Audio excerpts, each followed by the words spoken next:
प्राण बसही माँ खोहरे बटोहिया। मोरे प्राण बसही माँ खोहरे बटोहिया। सुंदर सुभूमि भैया भारत के देशवास। मोर प्राण बसही माँ खोहरे बटोहिया। मोरे प्राण बसही माँ खोहरे बटोहिया। एक द्वार घेरे रामा हिम कोतवालावा से।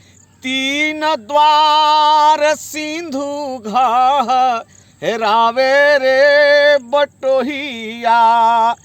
तीन द्वार सिंधु घरावे रे बटोहिया।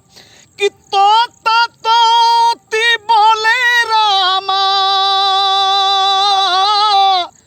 बोले भेंगा राजवा से। पपिहा के पीपी जिया साले रे बटोहिया। पपिहा के पीपी जिया साले रे बटोहिया।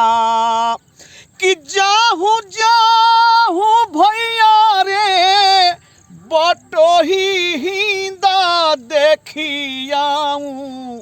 जहाँ ऋषि चारो वेद गावे रे बटोहिया।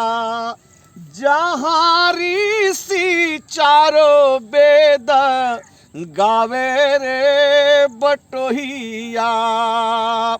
गंगा रे जमुनावा के झगमग पनिया से। सरजू झमकीला हेरावे रे बटोहिया। सरजू झमकीला हेरावे रे बटोहिया। किसी तक विमला जसा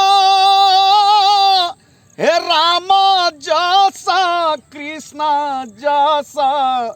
मोर बाप दादा के कहानी रे बटोहिया। मोरे बाप दादा के कहानी रे बटोहिया। अपर परदेश देश सुभग सुघर भेष। मोर हिंद जग के निचोड़ रे बटोहिया। कि सुंदर सुभूमि भैया भारत के भूमि जेही। जन रघुबीर सिर नावे रे बटोहिया।